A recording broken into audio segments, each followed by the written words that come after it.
Dito kami ngayon guys sa gubat at maggagawa tayo ng bird trap. Maghahanap tayo ng ibon. Kasama natin si Louie Boy the Boy, pati si Buboy. Yan. Si Louie Boy the Boy plus si Buboy. Walang magawa ngayon ito. Maglilibang-libang tayo dito. Paghahanap tayo ng ibon.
Ito guys, gagawa tayo ng bird trap. Ito. Unang-una, maghahanap tayo ng maliit na puno na pwede maging medyo maliit lang na puno na para maging lalagyan ng tali. Dapat yung puno hindi siya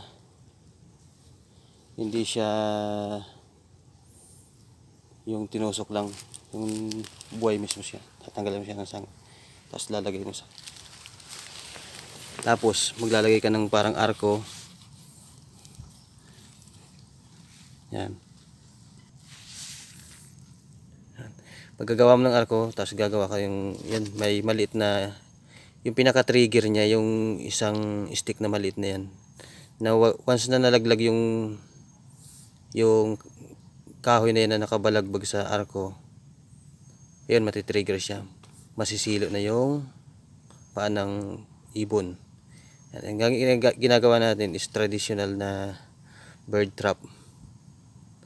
Sensitive yan, pagka natapakan yan, konting tapak lang dyan, matitrigger yan, sigurado huli yung ibon. Ang kadalasan na ibon na nahuhuli dito ay yung, ang tawag dito sa Bicol is agbaan. Yung may kulay, makulay yung balahibo niya, iba-iba yung kulay, may green, may blue, ganun. Tapos yung tuka niya kulay pula. Yan. Tapos pagkalagay mo nung arko na yan, tapos may nilagay mo na yung trigger, susunod mong lalagay yung pinakasahig niya, lalagay mo siya ng sahig. Tapos sa ibabaw ng sahig, ilalagay mo yung silo na ginawa mo doon sa tansi. Kailangan yung tansi nakabuka. Tapos hindi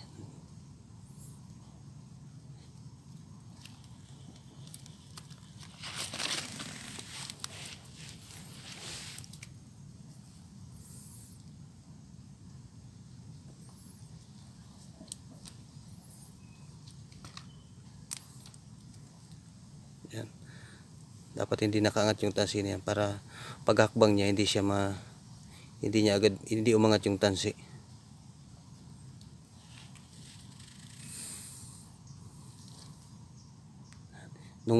Itong mga bird trap na to, madalas na ginagawa namin to nung mga bata pa kami dito sa Bicol. Pagkatapos niyan, mailagay mo yung silo, pinakasilo niya. gagawan mo siya ng parang daanan. Babakuran mo yung, lalagyan mo siya ng mga kahoy para hindi siya mahalata. Nilagyan niya na ng kahoy na pang distract para hindi siya halata na may trap.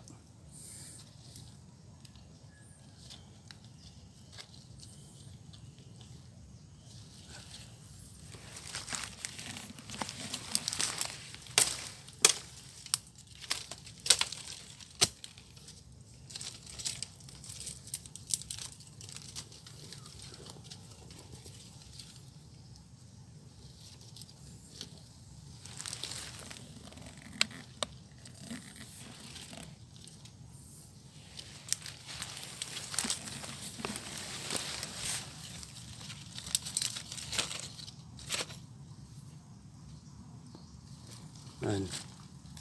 Malapit na siya. And lastly, pag nalagay mo na yung mga pang distract na yan na kahoy o yung mga damo-damo, gagawan mo siya ng parang daanan niya, yung dinadaanan ng ibon. Ito kahit walang pain, nakakahuli siya ng ibon dahil yun malinis na yung ginawa mong parang daanan ng ibon mismo. Tatamo.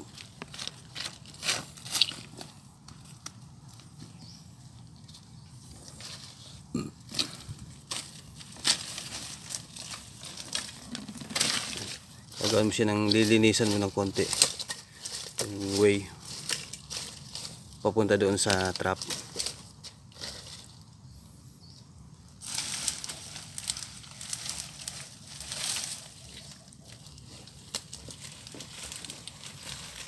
Tapos sa bandang gilid, tambakan mo para hindi siya dumaan dyan.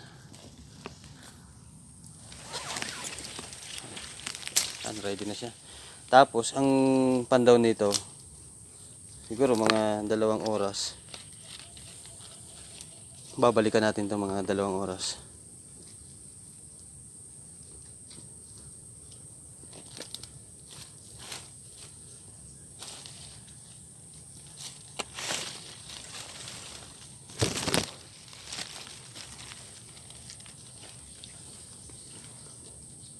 Okay na.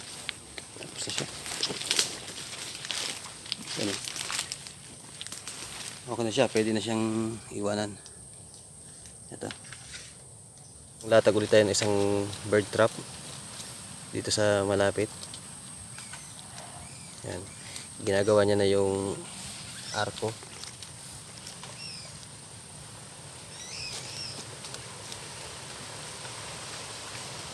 Na paglalagyan ng sahig.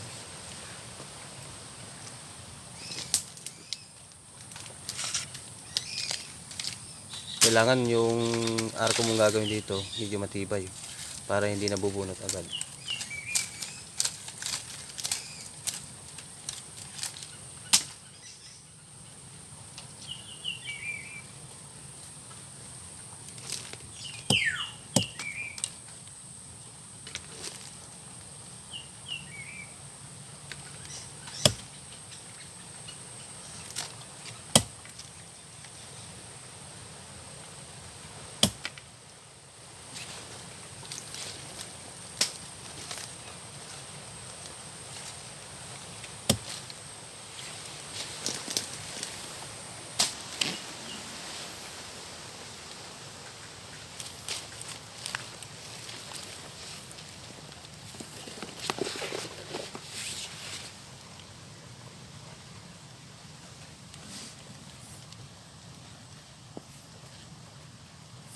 Yan, inaayos na natin yung paglalagay ng sahig.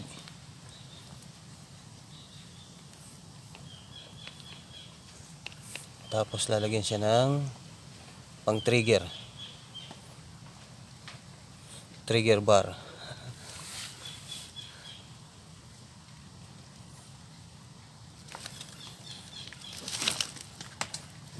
Mga 3 piraso lang na o 4 na pirasong pang sahig na yung tatapakan ng ibon.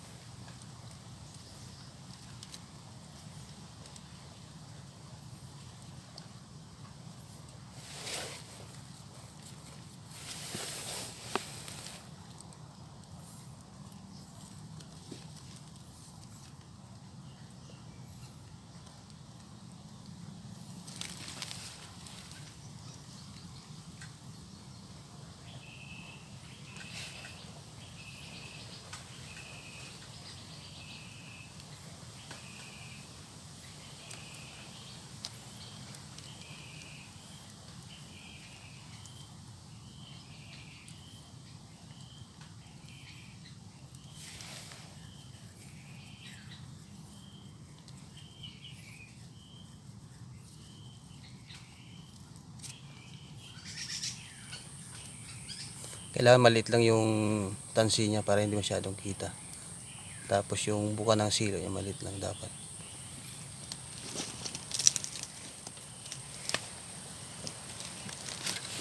Ayan, nakatayo na siya.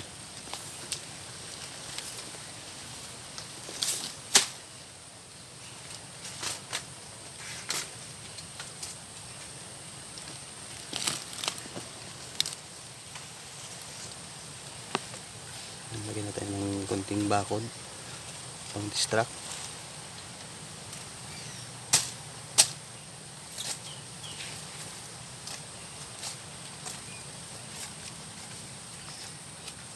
Para hindi siya mahalata.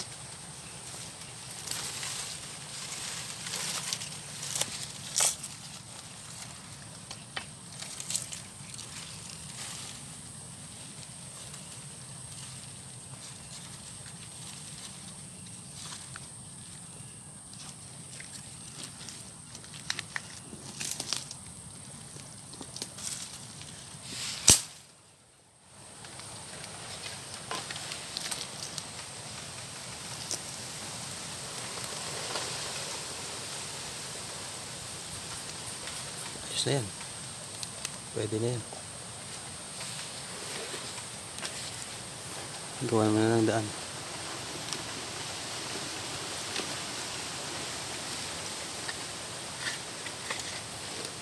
So yan guys, pwede na siya.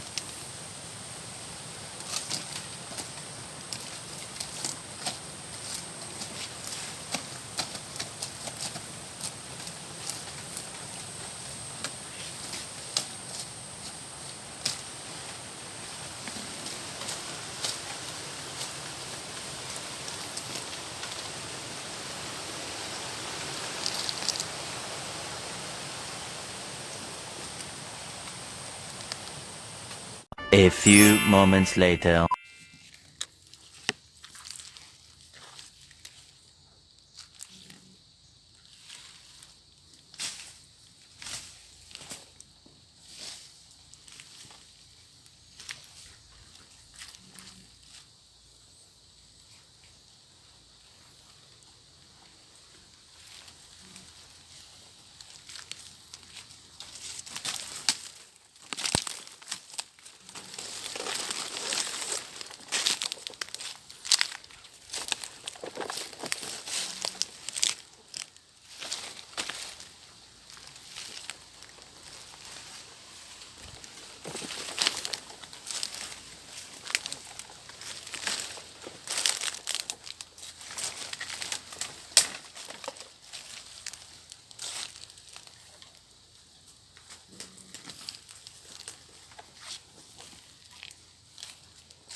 Ito guys, wala pang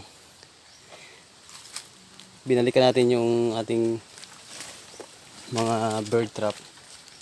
Sa ngayon ay wala pa siyang huli. babalikan natin ulit siya kinabukasan.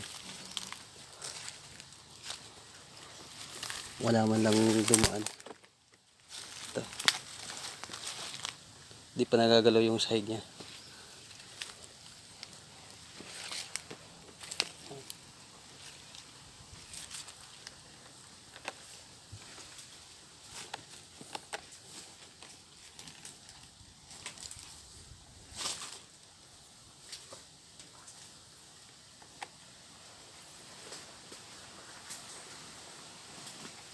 Siguro balikan natin ulit siya mga 3 hours ulit para baka mamaya may huli na siyang ibon. Ito guys.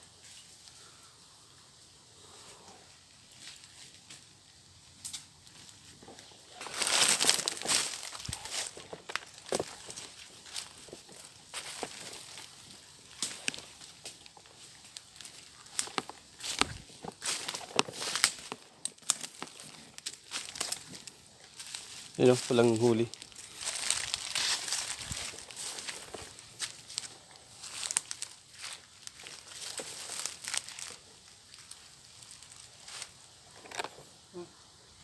The next day, later.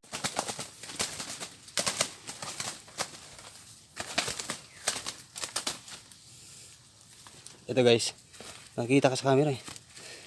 Ito guys, may huli tayong isang ibon. Nakabuhi na ko ta na. Kita mo. Ito ka mag-iray ka. Sarap pa, bugas.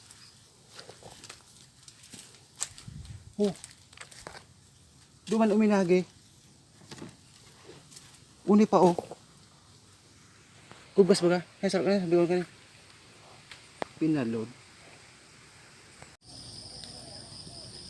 So, ito guys, kailangan natin siyang pakawalan kasi ang ginawa natin is just illustration lang kung paano gumawa ng bird trap. So, kawawa naman itong ibon. Ang gagawin natin is pakakawalan natin siya ulit. Yan. So, yan. Bilang ka ng 1, 2, 3.